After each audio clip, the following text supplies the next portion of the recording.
Nech sme kdekoľvek, počujeme hlavne zvuky a sú všade okolo nás. Väčšinou nás vyrušujú, ale keď ich začneme počúvať, môžeme byť fascinovaní. John Cage a Milan Adamčiak chceli odstrániť hranicu medzi každodenným životom a umením. Umenie nachádzali všade okolo nás, na zastávke, v prírode. Po svojej tvorbe používali predmety, ktoré používame každý deň, napríklad kuchynské riady, alebo vodu, alebo vaňu. Adamčiak mal veľmi rád prírodu a vo svojej hudbe používal prírodné objekty, kamienky, vetvičky. Johna Cagea a Milana Adamčiaka zaujímalo všetko, čo počujeme okolo seba a všetko, čo vidíme okolo seba, ale zaujímalo ich, čo všetko ešte môžeme objaviť, čo všetko nové môžeme počuť a vidieť. Boli to neúnavní experimentátori. Ako náhle niečo objavili, tak neváhali a púšťali sa do ďalších experimentov.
Volám sa Ivan a keď som bol malým chlapcom, veľmi som túžil byť hokejistom.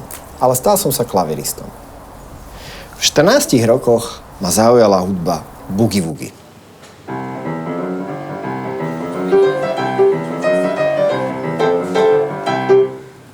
Keď som bol starší, na vysokej škole, sa mi páčila hudba Maurice Ravela.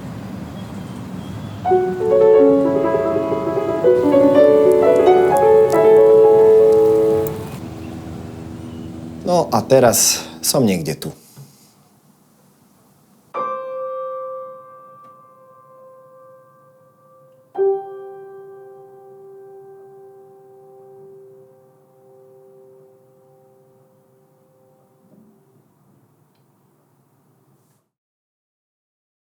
John Cage predstavuje svet ako miesto nových možností, humoru a nádeje.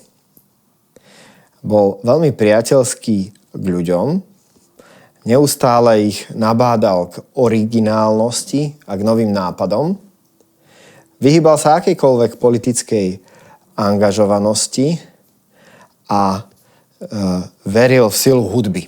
Veril v hudbu až tak, že si myslel, že dokáže zmeniť svet k lepšiemu. Chcel sa stať kazateľom, spisovateľom, básnikom, filozofom, skladateľom. Nakoniec sa stal multimediálnym umelcom, ktorý pracoval celý život s rôznymi formami umenia, od tanca, výtvarné umenie až po hudbu.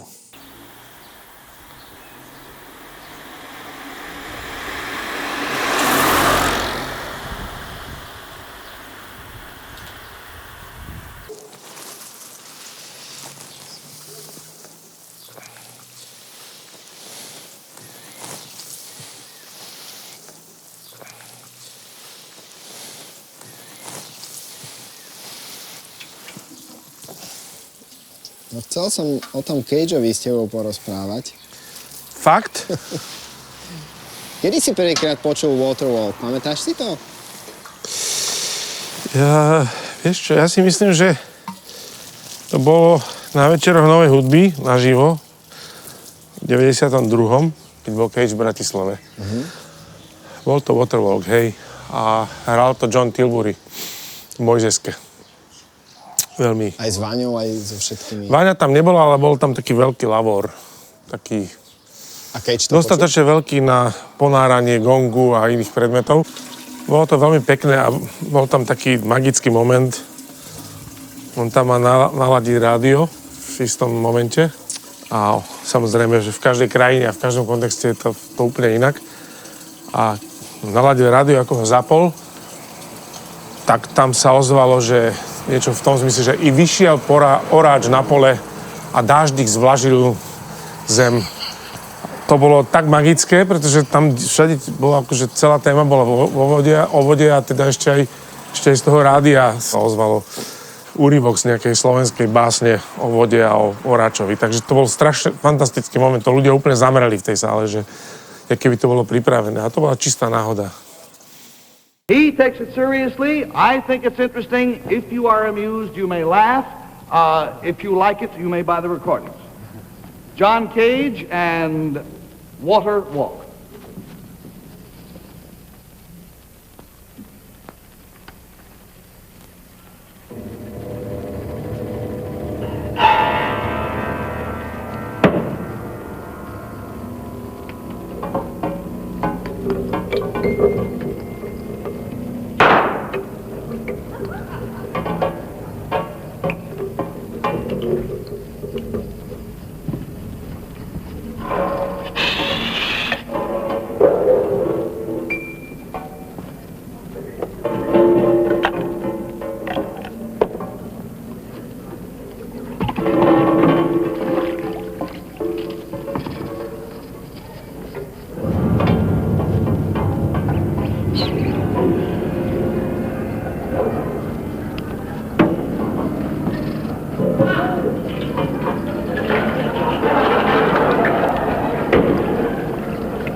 Práve som si to minulé pozeral, to jeho známe video z tej reality show. Tak ja neviem, lebo takto, že tých verzií je veľa a každý má trošku inú, ale toto je vlastne ako by premiéra, respektíve mediálna premiéra. A je zaujímavé, som ho sledoval a si hovorím, že to musela byť šialená odvaha v roku 1960 proste prísť do reality show. Si predstav nejakú jojkárskú alebo markizackú show, že tam príde nejaký človek s objektami a začne tam do vane hádzať veci. Proste na jednej strane je teda my tú Ameriku považujeme niekedy za takú strašne akože priblblú v tom všetkom, a na druhej strane som si uvedomil, že toto neviem, či by sme v Európe zbaštili Stockhausenom alebo niekomu, že by len tak došiel do showky, akože zábavnej relácie a proste a ľudia sa na to pozerajú, niektorí sa smiali, ale nie všetci. A on ešte ten moderátor to tak povedal takým tým americkým showmanským hlasom, ale zároveň povedal vážne veci, že nemusíte sa na to smiať, a povedal tam pár takých vecí, ktoré akože boli mierili do podstaty tej skladby. No, čiže ja neviem, či Waterwalk by som vyňal nad iné skladby, ale tá jeho odvaha veriť tomu, že zvuky môžu byť len zvukmi a zvuky nepotrebujú zvuky majú vlastnú aktivitu a my ich len trochu usmerňujeme a upratujeme tú aktivitu, že to je vlastne úloha skladateľa, tak to bola strašne odvážna myšlienka. A druhá vec, ktorá súvisí s týmto, s touto oblasťou jeho tvorby, ktorej súčasťou je aj Waterwalk, je vlastne to, že on v podstate nejakým spôsobom spochybnil alebo zotáznil tú úlohu skladateľa ako nejakého mača, ktorý stojí na vrchole toho kultúrno-tvorného reťazca. trošku super nejaký predátor a krmí spoločnosť svojou hudbou a všetci žijú z jeho hudby.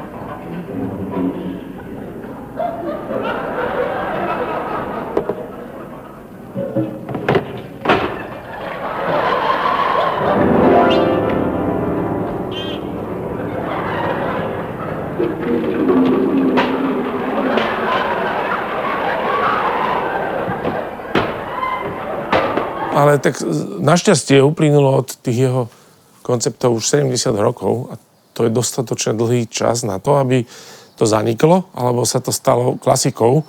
A ja si myslím, že Cage je klasický skladateľ už dávno. A už spĺňa všetky kritéria, jeho hudba sa predvádza 10 ročia na najväčších festivaloch. Čiže ak niekto dneska ešte spochybňuje jeho miesto v hudbe, tak je to v podstate taký trulkizmus trochu a ignorácia. A je zbytočné vôbec sa takýmito názormi, ktoré to spochybňujú, zaoberať, lebo rovnakým spôsobom sa niekto môže začať zaoberať z tohto uhla Mozartom, alebo Beethovenom, alebo Čajkovským. A keď sa to stane, tak na ňo pozeráme, že či je v poriadku, ale keď stále sa ešte nájdú ľudia, a musím povedať, že ich je veľa aj v našej krajine, ktorí teda sa na tú Cageovú aktivitu na poli umenia pozerajú veľmi podozrievavo. Ale to len preto, lebo nie sú ochotní akceptovať, že svet sa vyvíja a predstavy sa vyvíjajú aj o zvuku, aj o hudbe, aj o umení a že umenie vždycky vlastne odráža tú danú dobu. A preto si myslím, že veľa ľudí, najmä ktorí majú radi hudbu, žijú v minulosti. A keď človek chce žiť v súčasnosti aj s umením a s hudbou, tak nemôže ignorovať človeka, akým bol Cage, pretože o ňom je to asi možno umelec, o ktorom sa v oblasti zvukového umenia alebo hudby popísalo najviac zo všetkých a bez neho si to vôbec nevieme predstaviť.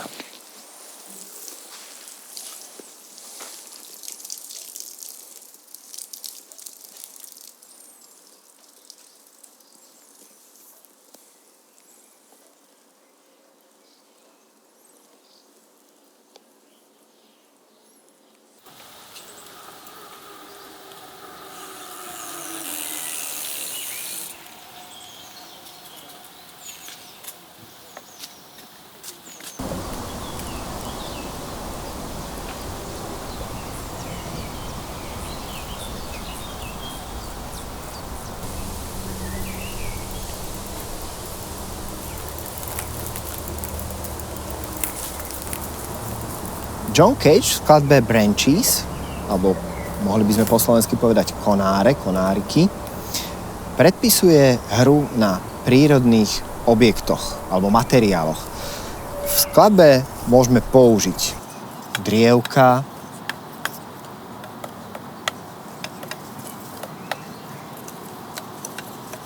rôznej veľkosti, rôznej hrubky, tie, ktoré sa nám zvukovo najviac páčia. Potom to môžu byť kamene.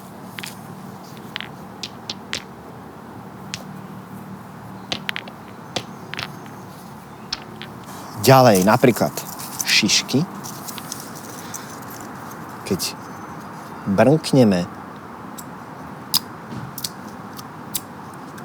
na koniec šišky, tak má veľmi pekný zvuk, alebo keď ich takto jemne do seba zadrapujeme. Cage prišiel na tento nápad skladby v Mexiku počas svojho turné a páčil sa mu tam strom Poinciana Tree, ktorý má podobné struky, ako sú tieto, samozrejme trochu väčšie, a oni tiež vydávajú pekný zvuk. Cage nepredpisuje presne o aké predmety má ísť, ale povedal, že pokiaľ je možné mať tieto struky, tak sú v skladbe veľmi vítané. Druhou zaujímavou vecou je, že budete potrebovať hracie kocky. Celá skladba totižto vzniká formou náhodných operácií, čo, keby sme chceli zjednodušiť, znamená to, že každé číslo má priradenú nejakú operáciu, nejakú situáciu, nejakú akciu. Vymyslím si číslo 5, priradím mu, keď padne 5, že hráč môže hrať na drievkach, kameňoch a šiškách. Keď padne 11, znamená to, že skladba bude trvať 11 minút. A podobne. Vy si môžete vytvoriť vlastný systém alebo systém pomocou hexagramu, ktorý vám presne určí, ktoré číslo je aká akcia. No a potom pred koncertom si hodíte kockami a uvidíte, aké predmety použijete a koľko skladba trvá.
Notácia je systém záznamu skladieb pomocou grafických symbolov a slov.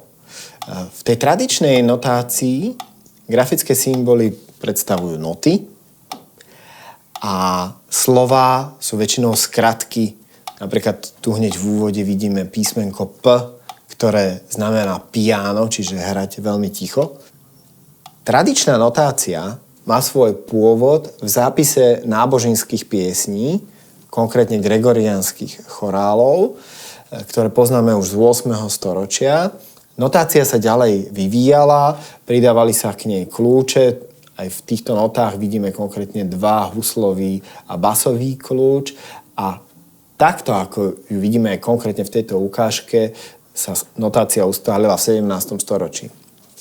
John Cage používal ale notáciu, ktorá je kombináciou tradičnej notácie a grafickej notácie. Keď sa pozrieme na jeho zápis skladby Concerto for Piano and Orchestra, tak vidíme, že v nej sa nachádza aj tradičný notový zápis, to znamená určené výšky tónov, ale aj rôzne iné grafické značky a čísla a skratky. Tým skratkám Cage napísal konkrétne vysvetlivky, čiže interpret vie presne, čo má robiť. Napríklad v tomto písmene dvojité V, kde je naznačená tónová výška tón cis a tie úsečky znamenajú, že mám hrať tóny, ktoré sú okolo toho tónu cis a vždy sa vrátiť k tónu cis.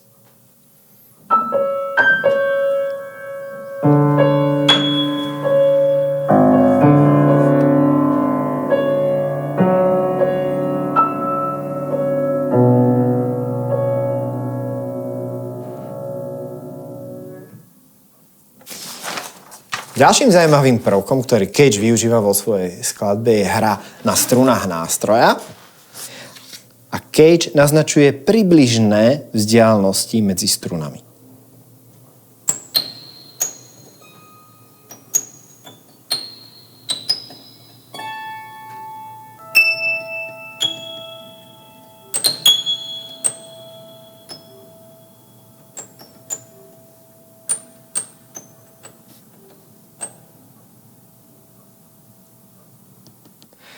V ďalšej časti Cage využíva hru len na jednej strune, čo zaznamenal tak, že napísal veľmi malé bodky tesne vedľa seba.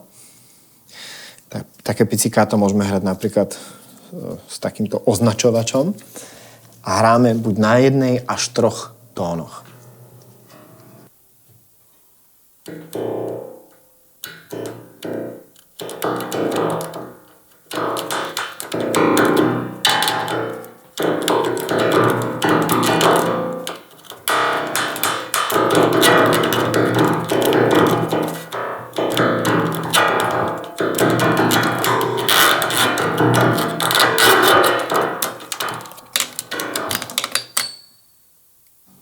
Cage na viacerých miestach v partitúre klavírneho koncertu predpisuje klaviristovi, že má urobiť akciu.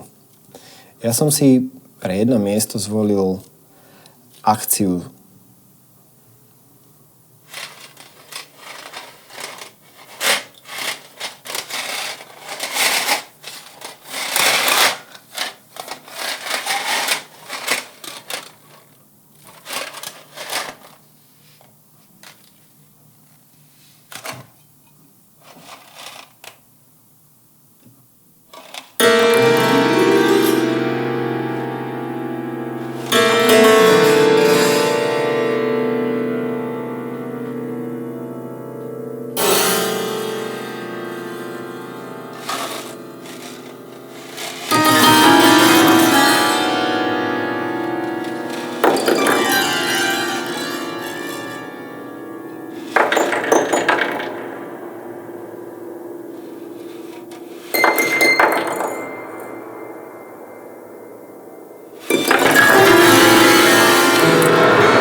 Milan Adamčiak nám hovoril, chcite veľa, ale nechcite všetko. Doporučoval nám, aby sme tretinu svojho života strávili na dedine, tretinu na samote a tretinu v meste. On sám mal veľmi rád prírodu a aj inšpiráciu pre svoje umelecké diela hľadal práve v prírode. Vytvoril veľké množstvo nových hudobných nástrojov a zvukových objektov, využíval predmety, ktoré denne používame, napríklad ihlice na pletenie, špachtľa, mal veľmi rád prázdne škatulky, bol výborným archivátorom svojich partitúr a poznámok. Zaujímali ho predmety každodennej potreby a samozrejme prírodné materiály, keďže veľkú časť svojho života prežil v prírode. Bol známy tým, že dokázal odohrať koncert len s jednou plastovou fľašou, na ktorej dokázal vyľudiť zvuky, ktoré sme dovtedy nepoznali. Alebo dokázal hodiny sedieť za písacím strojom a hrať sa s jednou slabikou alebo s jedným slovom a napísať báseň, ktorá má len jedno slovo. Milan Adamčiak si rád hudbu kreslil. Jeho grafické partitúry sú výtvarnými dielami, ale zároveň aj nekonvenčnými hudobnými partitúrami, ktoré často hrávajú hudobníci doma i v zahraničí.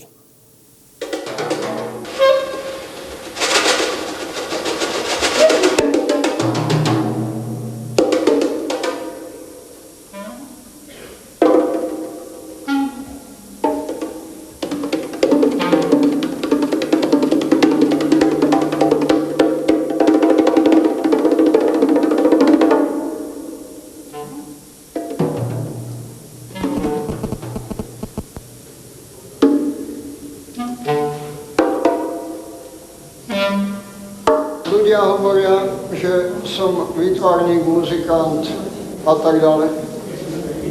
Kedysi, bolo to tu na Žiline, v 64. roku som bol v byte jedného mojho učiteľa. Počul som vtedy reláciu Johna Cagea. Povedal vtedy, na začiatok relácie bol návštevníkom v Prahe. Mojím zámerom je nemať zámer. A ja som vtedy môjmu priateľovi povedal, ja by som chcel mať nekonečne veľa zámerov. A on mi odpovedal, veď to je to isté. Dodnes neviem, či toto, čo je tu, je poézia, výtvarné umenie alebo hudba. Viem o tom, že niečo z toho sa dá hrať, niečo sa dá počúvať, niečo treba čítať, o niečom možno len hovoriť. Z niečoho sa možno zasmiať a na niečo treba zabudnúť.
Tak veľká časť skladateľov v druhej polovici 20. storočia sa orientovala vlastne na prácu s akýmkoľvek materiálom, objektami, predmetmi.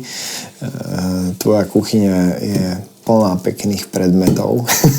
S tými zvukovými objektmi a s tým skúšaním je to tak, že ja som hovoril, že mám viacej zaujímavé nástroje a v istej fáze tvorby, keď upriamil, alebo Adamčiak upriamil pozornosť na tie bežné objekty. Tak ja si myslím, že tam sú dva aspekty. U toho Adamčiaka to určite tak bolo, u Cagea neviem, skôr nie, ale Milan s tým pracoval ako vizuálny umelec, ako keby také mini hudobné skulptúry. On prerábal všaké špachtle, upravoval ich, čiže homemade instruments je jedna z, proste by som povedal, z z hudobnej organológie celá jedna oblasť, že vlastne aj dneska používame skratku DIY, do it yourself instruments, čo robia veľa umelcov to používa, elektronici, ľudia, ktorí hrajú. Čiže objekty ako také proste fascinovali, myslím si, že ľudí a fascinujú doteraz a ľudia si hľadajú iné cesty inštrumentálnych zdrojov. Možno, že to je aj únava z tej konvenčnej produkcie nástrojovej. To, že hudba pre mnohých je klasická hudba nedotknuteľné médium až božského nejakého teritória bohov, ale pre niektorých je to únavná vec, ktorá ich už nebaví. Že ja som sa rozprával s viacimi mladými a bez nejakého neúcty, alebo čo, povedali, že ich Mozart veľmi nezaujíma. Lebo je to stará hudba a nič im to nehovorí. A to, keď povieš, ešte aj dnes napríklad v akademickom prostredí, to je, keby si strašným spôsobom zaklial v teologickom seminári nejakú hroznú nadávku povedal, že sa ti vydesia. No ale tak je to tak, musíme to akceptovať, že tá európska kultúra má svoj význam, všetkých nás nejakým spôsobom vytvorila, sme jej súčasťou, ale môže nastať čas, keď to určitú časť ľudí začne nudiť. A to objavovanie nových zvukov sa mi zdá, že je trošku aj o tom, že my, ako keby sme sa v tom veľkom cykle vývoja ľudstva vrátili na istým spôsobom na nejaký začiatok cez tie nové technológie, tak mi to prípada. A aj tie nástroje, ktoré potom spracúvame elektronickým médium, sme sa vrátili do nejakého praveku v úvodzovkách, ale po špirále na úplne novej úrovni vývoja ľudstva a začíname znova objavovať zvukové prostredie, tak ako praveky človek objavil pišťalku z kosti alebo zvuk dvoch kameňov, ktoré je pestný klin, ktorým buchol nejaký kameň a tak sa začala rodiť hudba pred mnohými desiatkami tisícmi rokov a my sme možno po špirále znova na začiatku nejakého cyklu, z ktorého kto vie, čo teda vznikne. Uvidíme.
Volá sa to Modely per clarinetto solo.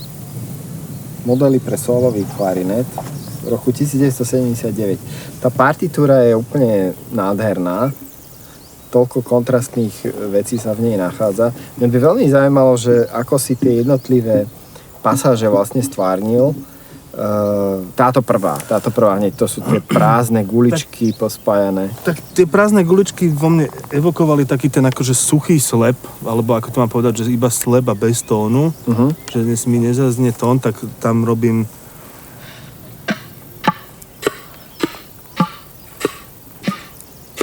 keď to tak akože potichučky ukážem, aj tam to potom je počuť. Potom ma zaujala veľmi táto figúra, ktorá je úplne kontrastná k tej prvej. Tu si ako stvárnil? No, tam mi vyhovoval tento grafický tvar na začiatku, ktorý vo mne evokoval, že môžem z úplného niente, skrátka, výjsť do nejakého tónu. Čiže celú tú partitúru som poňal veľmi tak akože tradične. Môžeš nám zahrať tento model? Keď si hovoril, že ideš úplne tichá.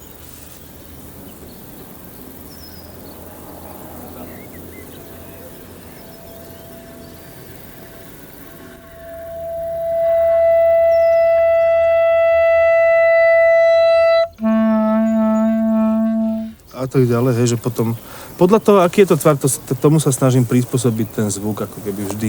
A niektoré hrám úplne presne, ako sú napríklad, keď sú tu na notovej osnove, tak hrám normálne noty. Aha, tak zahraj tento.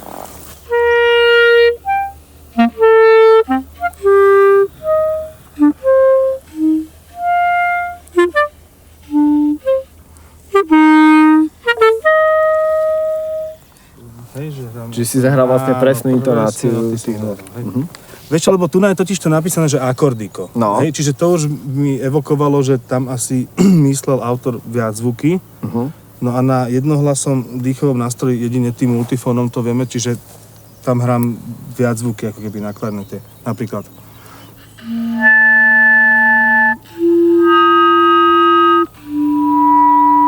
A podobne, hej? Že celé som to poňal ako keby tradičné noty, že aj tie modely, keď to hrám celé, tak hrám ich normálne takto za sebou, ako keby boli v notách, zľava doprava. A zahraš ich, keď je dlhšia verzia, všetky. Áno, zahrám ich všetky a každý má nejaký svoj... Každý ten tvar má v tej interpretácii nejaký svoj zvuk akože priradený. Takže tak.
Mne aj tento vizuál bol blízky, že toto je proste obraz, ktorý by som si kľudne dala na stenu.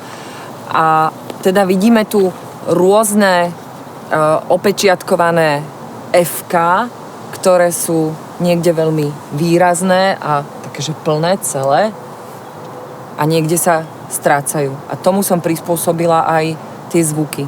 Čiže keby som pracovala teraz s tým zvukom pečiatkovým, tak hovoríme naozaj iba o f, f. Pridám hlas, dám iba vzduch. F. To sú rôzne možnosti poňatia takého základného vlastne vizuálu. Ale tým, že oni sa nám tu prelínajú a niekedy zrazu z F-ka vznikne Ečko, alebo ako Petra našla, že PF, alebo rôzne proste také presahy, že C by sme mohli vidieť, Ačko môžeme vidieť, tak pridávala som k tomu F-ku aj rôzne iné hlásky alebo samohlásky a tak vznikli z toho také dlhšie úseky, napríklad, že ako keby som ho hltala nejakým spôsobom, chcela niečo veľmi prerozprávať týmto zvukom. V podstate niečo ako animovaná postavička. Keby mi nakázali, že som postavička, ktorá má takýto prejav a týmto prejavom chcem všetko vlastne povedať v tom príbehu. No a potom F má výhodu teda, že dá sa zadržať. Že nie je to len, že poviem, že F, ale môžem urobiť nekonečné F. A toto sa dá modifikovať aj výškovo, ale aj s takým pridaním ešte nejakej samohlásky. Že keď pri tom F podvedome hovorím I a keď potom poviem U, tak je to úplne iný zvuk.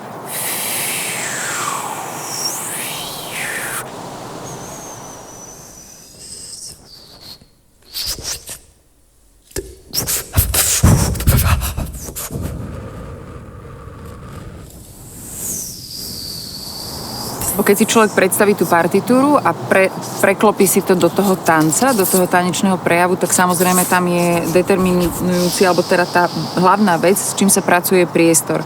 A keď si predstavíme, že teda Eva bola viac menej statická, hoci ty si bola super partner, lebo vlastne si bola ochotná sa hýbať a reagovať na mňa, to bolo perfektné, tak vlastne pre mňa bol ten priestor vlastne to, čo pre teba intenzita zvuku, pre mňa to bolo ako keby v tom priestore, dá sa povedať, ako keby som opečiatkovávala priestor, kde sa práve nachádzam. Čiže jednak jednej sa to môže, keby sme si toto zväčšili na plochu 3x4 metre, takže tie zvýraznené F by boli niekde, samozrejme, že som si to nepamätala, ale vedela som, že niekde sú tie pohyby, by mali byť výraznejšie a niekde by mali byť také ako jemnejšie, alebo teda do nejakého takého akože subtilnejšej formy vedené.